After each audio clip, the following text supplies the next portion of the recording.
رمضان کی راتوں میں فرشتے ہمارے گھر کیوں آتے ہیں اور آ کر کیا کہتے ہیں، یہ بات ضرور سن لو۔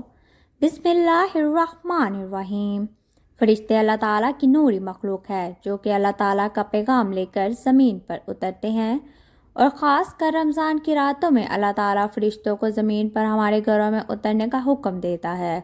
ماہ رمضان شروع ہوتے ہی راتوں کو فرشتے ہمارے گھروں میں اترتے ہیں اور ایک بات آ کر کہتے ہیں۔ وہ کیا بات کہتے ہیں، آج کی ویڈیو میں آپ کو بتائیں گے۔ محترم ناظرین، اللہ تعالیٰ نے انسان کو اشرف المخلوقات بنایا ہے، اور قرآن پاک میں اللہ تعالیٰ فرماتا ہے کہ یقیناً ہم نے اولاد آدم کو بڑی عزت دی اور انہیں خشکی اور تری کی سواریاں دی، اور انہیں پاکیزہ چیزوں کی روزیاں دیں، اور انہیں اپنی بہت سی مخلوقات پر فضیلت عطا فرمائی۔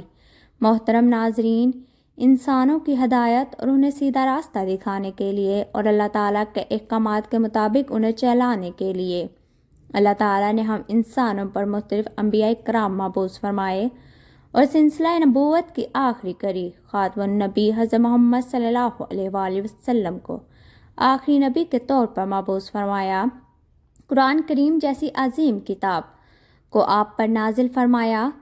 آپ کی شریعت کو آخری شریعت بنایا۔ آپ نے اپنی امت کو سب سے پہلے اللہ تعالیٰ اور اپنی رسالت کی دعوت دی۔ جن لوگوں نے اللہ تعالیٰ کی وحدانیت اور آپ کو اللہ تعالیٰ کا آخری نبی تسلیم کیا، انہیں پھر سب سے پہلے رمضان کی دعوت دی گئی۔ اس کے بعد پھر زکوٰۃ، حج، روزہ اور جہاد کا حکم دیا گیا،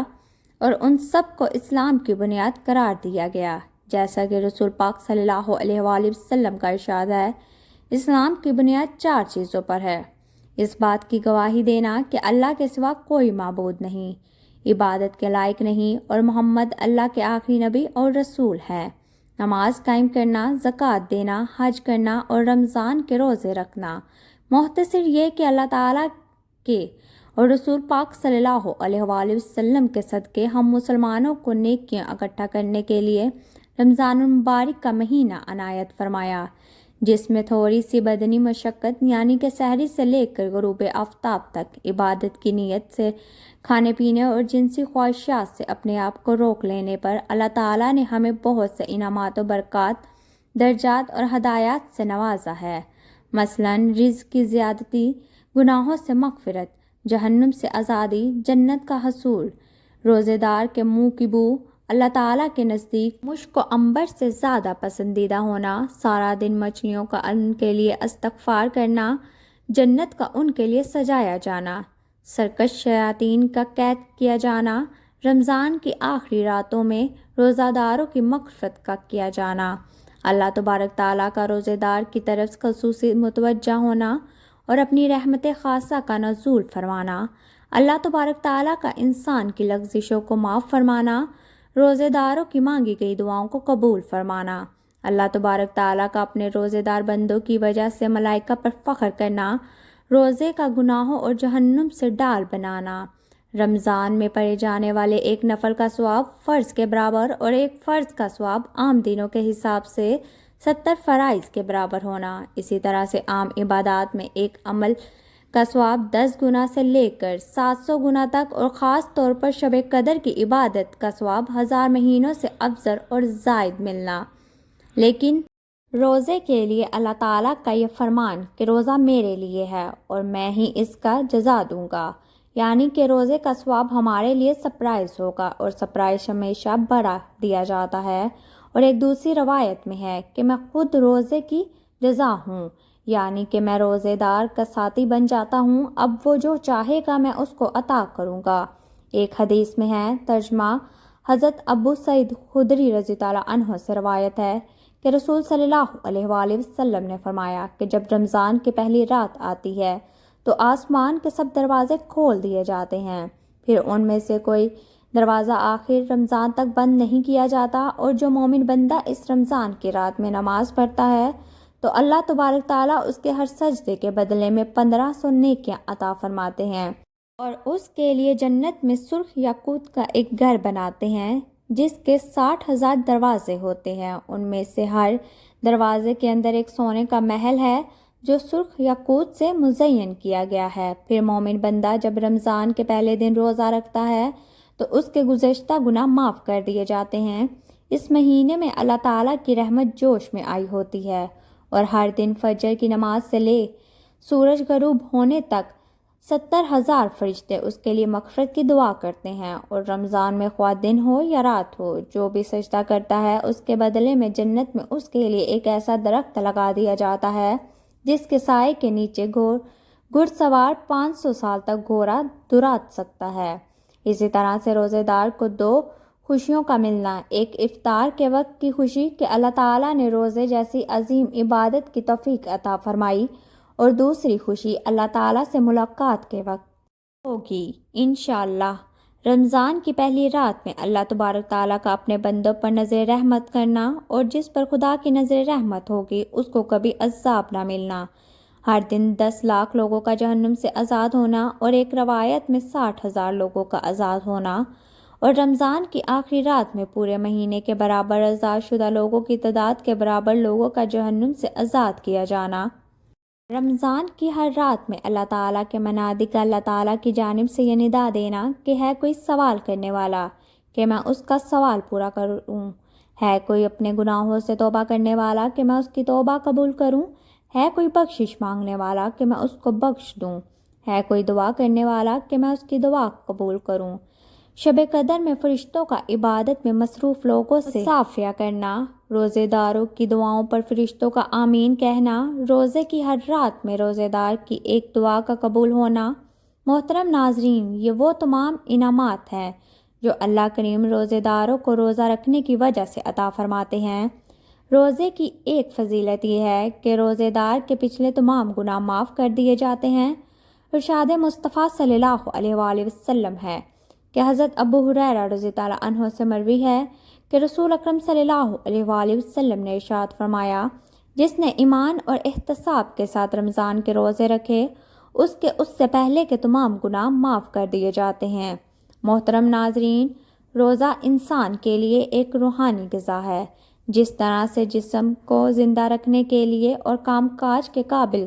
ہونے کے لیے کھانے پینے کی ضرورت رہتی ہے، اسی طرح سے روح کو بھی غذا کی ضرورت ہوتی ہے۔ پورا سال روح اس غذا کے لیے بھوک ہی رہتی ہے، اور ماہ رمضان میں اس کی یہ بھوک مٹ جاتی ہے، اور پھر ہماری روح تندرست و تواں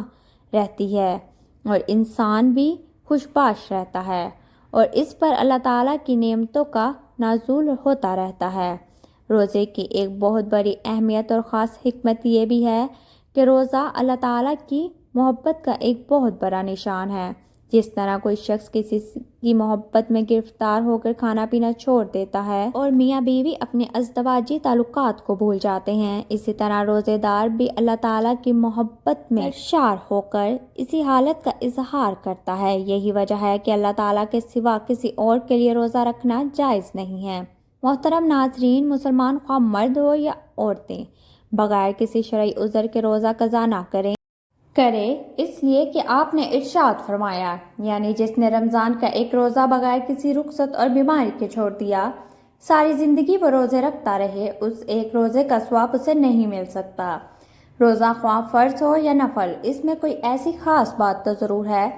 کہ جس کی بنا پر آپ صلی اللہ علیہ وآلہ وسلم بار بار اس کی تاکید فرما رہے ہیں۔ حضرت ابو امامہ رضی اللہ عنہ سے روایت ہے کہ میں نے عرض کیا، اے اللہ کے رسول، مجھے کوئی ایسا عمل بتلائیں کہ جس کی بنا پر مجھے جنت کا داخلہ مل جائے۔ آپ نے فرمایا کہ روزوں کو لازم پکڑو، اس کے برابر کوئی عمل نہیں ہو سکتا۔ صحابی رضی اللہ عنہ فرماتے ہیں کہ میں نے دوبارہ سے یہی سوال کیا، آپ نے ہر مرتبہ یہی فرمایا کہ روزوں کو لازم پکڑو، کیونکہ اس کے برابر کوئی عمل نہیں ہو سکتا۔ حضرت ابو امامہ رضی اللہ عنہ نے پھر اس پر ایسا عمل کر کے دکھایا کہ رمضان کے فرض روزوں کی بجا آوری تو کرتے ہی تھے، لیکن نفلی روزوں کا بھی ساری زندگی ایسا اہتمام کیا کہ کہا جاتا ہے کہ ان کے گھر سے کبھی دن کو دھواں اٹھتا ہوا دکھائی نہیں دیا، سوائے ان دنوں کے کہ جب کوئی مہمان ان کے گھر میں آ جاتا۔ اس لیے فرمایا گیا کہ رمضان مبارک کی برکتوں اور رحمتوں سے جو محروم رہا وہ تمام خوبیوں اور بلائیوں سے محروم رہا۔ رمضان المبارک کو قرآن کریم کے ساتھ ایک خاص تعلق ہے۔ ہر مسلمان کو چاہیے کہ رمضان المبارک میں زیادہ سے زیادہ قرآن کریم کی تلاوت کرے، دعاؤں کا اہتمام کرے، صدقہ و خیرات کی کثرت کی جائے، اپنے ملازم اور نوکروں سے کام میں سختی نہ کی جائے، درود و اذکار کی زیادتی کی جائے، استغفار کے ورد کو اپنا معمول بنایا جائے، جنت کا شوق ہو اور جہنم سے آزادی کے پروانے کے لیے دعائیں کی جائیں۔ ناظرین، رمضان میں فرشتے ہمارے گھروں میں کیوں آتے ہیں اور آ کر لوگوں سے کیا کہتے ہیں، اور وہ فرشتے اللہ تبارک تعالیٰ سے کیا عرض کرتے ہیں؟ حضرت ابو ہریرہ رضی اللہ عنہ سے روایت ہے کہ رسول نبی کریم صلی اللہ علیہ وآلہ وسلم نے ارشاد فرمایا، رات اور دن میں فرشتوں کی ذمہ داریاں بدلتی رہتی ہیں۔ فجر اور عصر کی نمازوں میں ان ڈیوٹیوں پر آنے اور جانے والے فرشتوں کا اجتماع ہوتا ہے۔ پھر تمہارے رات والے فرشتے جب اوپر چڑھتے ہیں تو اللہ ان سے پوچھتا ہے، حالانکہ وہ تم میں سب سے زیادہ اپنے بندوں کے بارے میں جانتا ہے، کہ میرے بندوں کو تم نے کس حال میں چھوڑا؟ تو وہ کہتے ہیں کہ ہم نے جب انہیں چھوڑا تو وہ فجر کی نماز پڑھ رہے تھے، اور جب ان کے پاس گئے تو تب بھی وہ عصر کی نماز پڑھ رہے تھے۔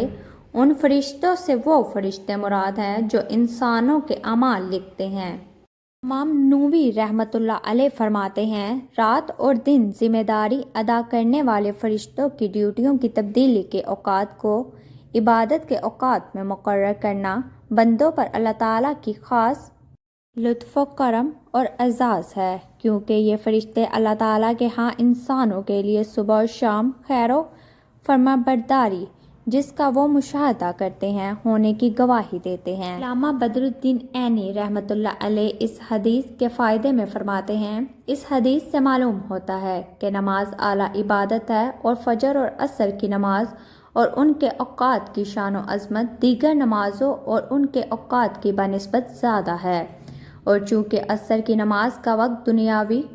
مشغولیت کا وقت ہے، اس لیے اس حدیث میں اس کی پابندی کی خیال رکھنے کی ترغیب دی گئی ہے۔ اللہ پاک ہم سب کو رمضان مبارک کے مہینے میں عبادت کرنے اور روزے رکھنے کی توفیق عطا فرمائے۔ اللہ پاک عمل کرنے کی توفیق عطا فرمائے، آمین۔ امید ہے کہ ویڈیو آپ کو پسند آئی ہوگی۔ ویڈیو پسند آئی ہے تو چینل کو سبسکرائب کر دیں اور صدقہ جاریہ سمجھ کر شیئر بھی کر دیں، اور کمنٹ سیکشن میں استغفر اللہ ضرور ٹائپ کر دیں۔